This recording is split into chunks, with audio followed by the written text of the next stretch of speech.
خليني اقول لك ان اول 3 ايام دولت هم من اصعب 3 ايام اللي هيمروا عليك وانت بتبطل اباحية.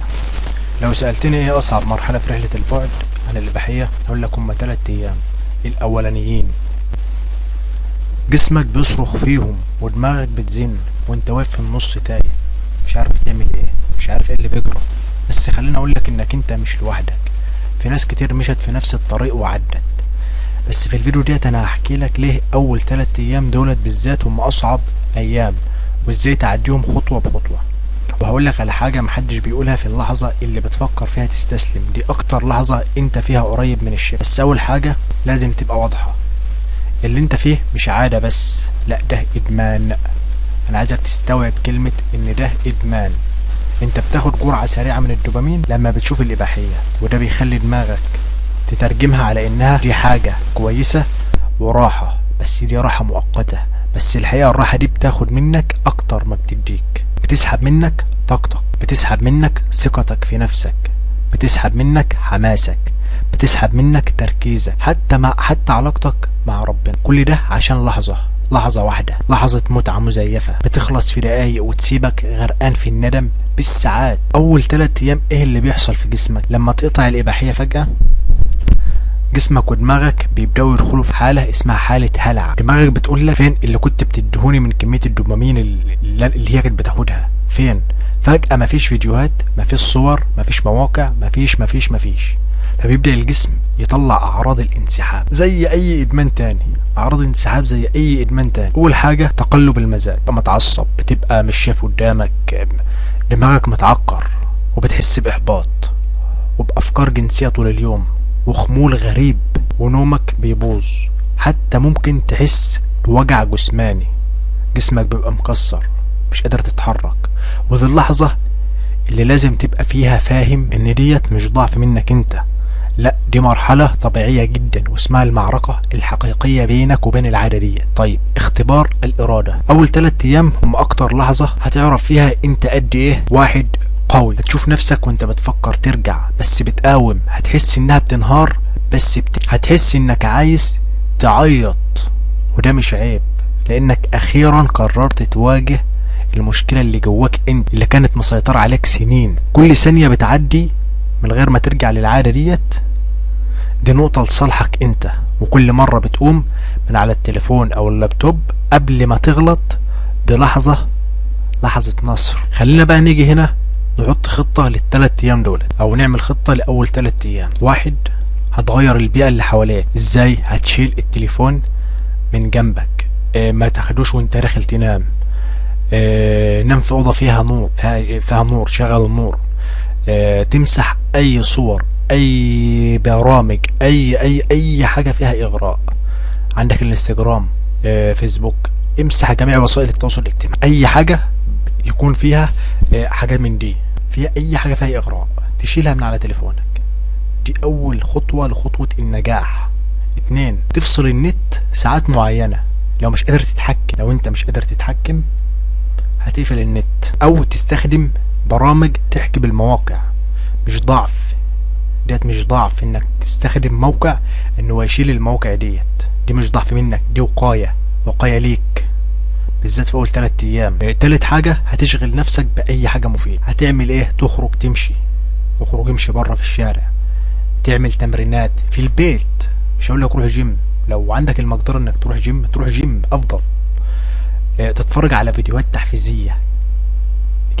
تحفيزية وحاجات مفيدة، تسمع بودكاست عن النجاح.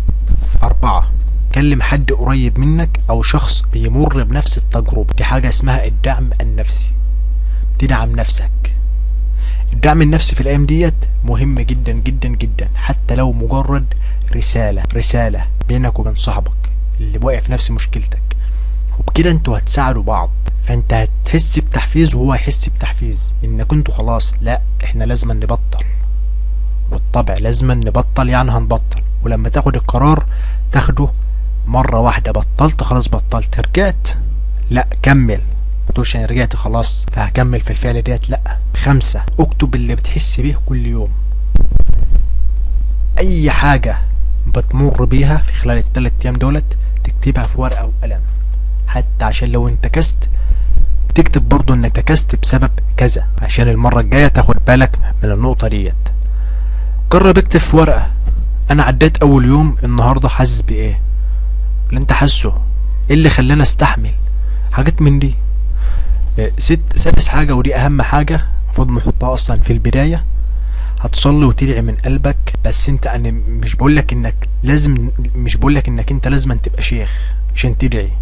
انا عايزك تقول حاجة واحدة بس وانت بتصلي، قول يا رب ساعدني مش قادر بس نفسي ابطل. الدعوة دي لوحدها كفيلة تغير يومك كله. طب تعمل ايه بقى لو انت وقعت؟ اعمل ايه لو لا قدر الله وقعت في النص؟ ما تجلدش نفسك. اوحش حاجة في الدنيا هي جلد الذات. مفيش انسان بيقوم من اول مرة. لو وقعت اسأل نفسك، عايزك تسأل نفسك ايه اللي خلاني ارجع، ايه اللي خلاني اقع في الفعل ده. كنت لوحدي اغير، كنت قاعد زهقان اغير، تعمل حاجة عكسها. كنت لوحدك، لا ما اقعدش لوحدي. زهقان اعمل حاجة، اشغل نفسي في اي حاجة.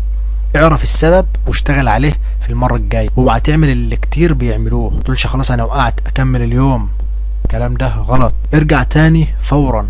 لو وقعت 5 دقايق ما تخليش اليوم كله يضيع منك. انت مش فاشل، انت بس في حرب، والحرب دي ليها ايام، ليها هزات، بس برضه ليها نصر. مش هتحس بالكلام اللي انا بقوله لك ديت غير لما انت تبطل الفعل ده. بعد اول 3 ايام اللي هي النهايه الحلوه بقى، نيجي نخش في النهايه الحلوه. بعد اول 3 ايام انت هتحس بحاجه غريبه جدا. هتلاقي، او مش حاجه غريبه، حاجه كويسه.